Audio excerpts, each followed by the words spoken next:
What's good? We are here, Agent Talk Podcast. Joshua Grady here. So today I want to touch on just a recent example of why I became an agent, and keep the story short as I can. But one of my guys, I'm not gonna say his name because then you can find out who the agent was that did all of this. But one of my guys essentially signed with this agent. This was in the 2020 draft class, so pre-draft process that happened a few months ago.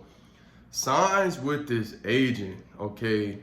And again, long story short, sends a player down to train down in Miami, okay?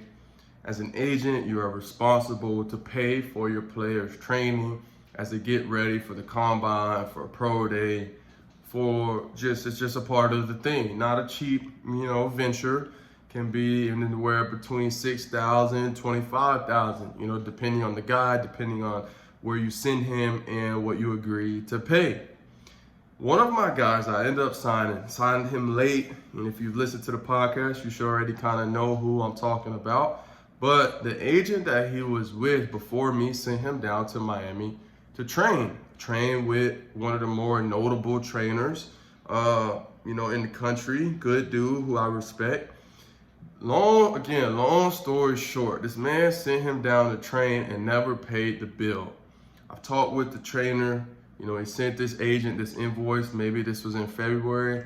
And for really 3 months, this agent has been giving the trainer the runaround.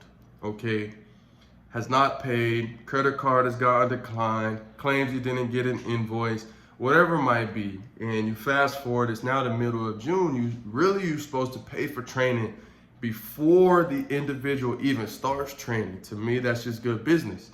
Before you ever get your food, if you order something to go, you gotta pay. Or you gotta pay before you leave the restaurant. Very straightforward approach.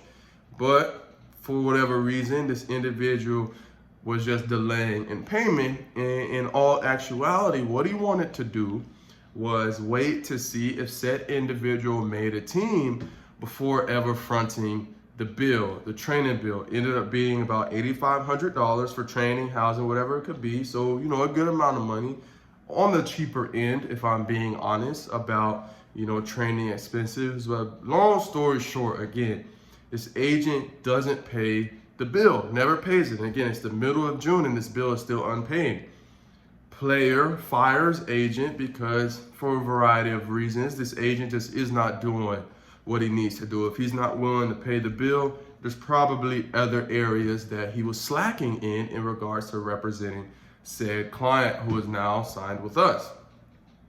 You fast forward to June and now the trainer is calling me, asking for help, asking for guidance, asking am I able to get in contact with this other agent who is essentially now ducking phone calls. He's got someone else supposedly answering the phone, telling the trainer that such and such agent is actually in the hospital and he's unable to speak. And really just all this hoopla because the individual, to be honest, is just doing bad business, and because the player fired him and because he didn't really see any sort of return on his investment, which was an investment he decided to make, he's now trying to skip out on this bill. However, an issue with this is what that does do is now takes somewhat of the pressure off of the agent, even though legally, trainer should be taking him to court because the man still owes him roughly $8,000.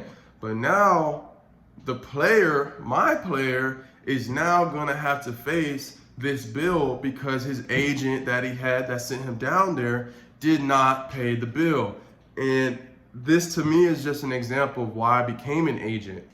When you have some of these older individuals, like I posted this on my story, I don't understand how you can be 40, 45, 50 and just trying to take advantage of these players to where, okay, if he makes the team, I'm gonna pay what I owe, but if he doesn't make the team, then I'm gonna just try to run out and keep my money. Like, that's terrible, that's bad business. I don't understand how you sleep at night.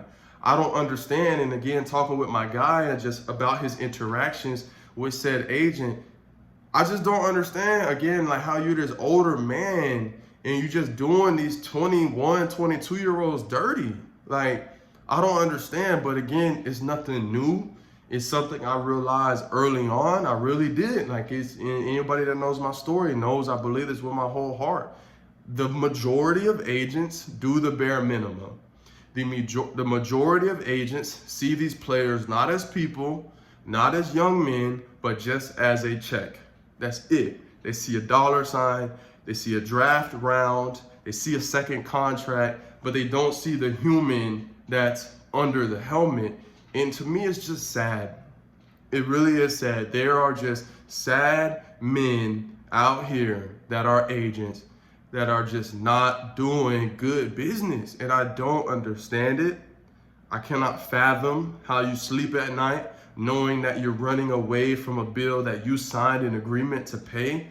It just doesn't make sense to me. I wasn't raised that way. My dad never raised me that way. So I cannot connect the dots on how you are okay with doing business like that. However, I truly believe in what the Bible says. You reap what you sow, and said individual is going to get his due. So I don't really worry about it. That's why I'm not mentioning his name. I'm not out here to slander nobody. I'm just calling a spade, and he's not the only one. You know, the majority of agents out here, they just don't care. They don't care about these young men as men. So that's really the only rant I got. It just doesn't make sense to me. But again, I can just do what I need to do, put my best foot forward, and just try to do some good business out here. And I truly believe this. I tell my students this: you reap what you sow, you do the right thing, good things are going to happen to you. So aside from that, this is Joshua Grady here. If you're listening to this on YouTube, we are on Instagram at Agent Talk. My personal is at Agent Grady _.